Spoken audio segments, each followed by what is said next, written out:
What's up, guys? This is Rc4wd.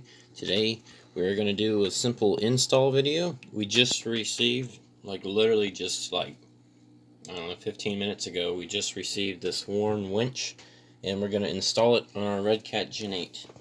So everything that you need to install this is you need a wired winch control unit, which I think that's the part number up there.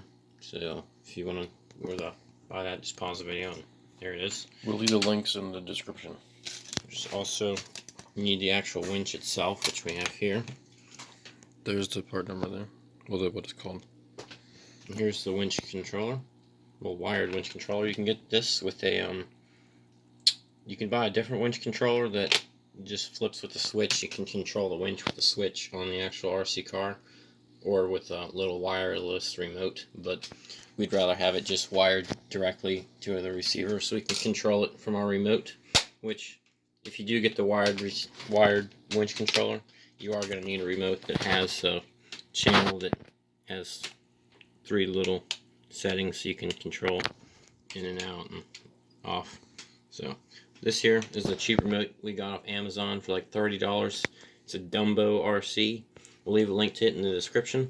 It actually has 6 channels on here, but only 3 and 4 can be controlled from the remote, so 5 and 6 are just like auxiliary channels for lights and stuff. But yeah, so we just plugged it right into the 4th channel.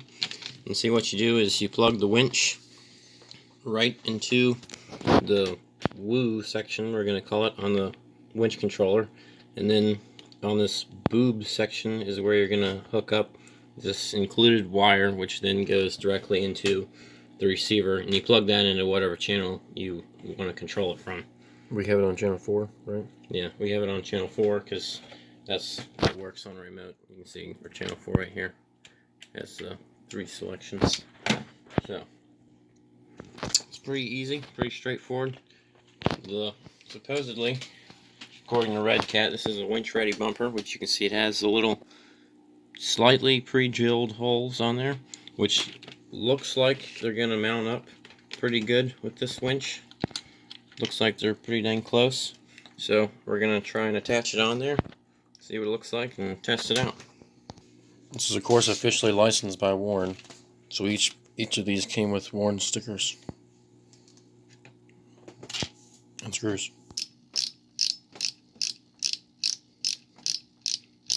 This remote has a pretty cool light on it when you turn it on. Turns on. Pretty cool. We actually don't have long enough screws. The screws that came with it aren't long enough for this bumper. So we're going to drill out that countersink hole a little bit deeper so that the screw can go a little bit deeper. Alright, so we got a drill bit on there.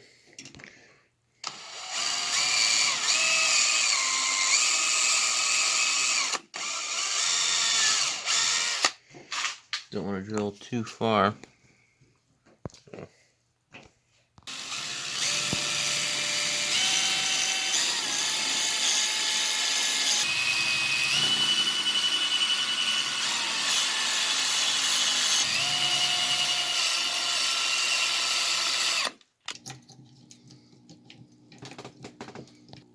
Alright, so when you put in one of these screws, we were looking at it, and the hole doesn't line up exactly. The aluminum plate on the bottom of the winch covers up the hole completely, so you can't screw it on using these pre-little made holes. So we gotta drill out holes right beside them.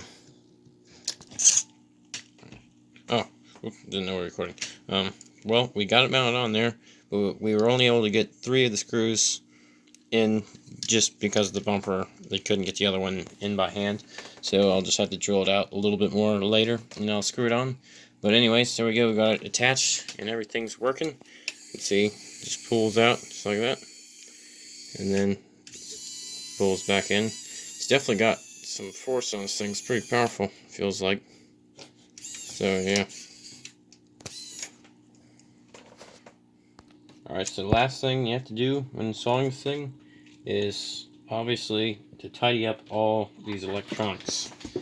So we're gonna probably put this somewhere like on the side of the fender like this.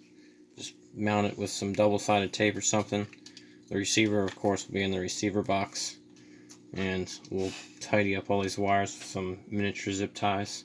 So we'll show you what that looks like in a little bit.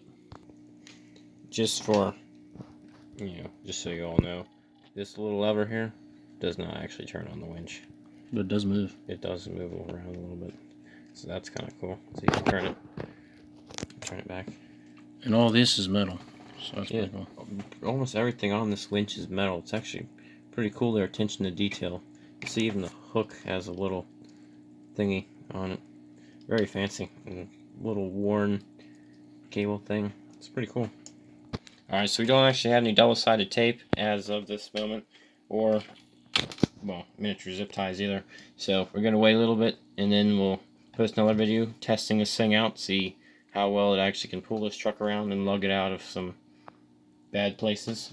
So stay tuned for that. Hope you guys enjoyed and found this video a little bit helpful. So thanks for watching and stay tuned to our channel for more videos like this, and leave a like, subscribe. And for all of our Lego fans out there, the next video we have will be on the Lego mining truck.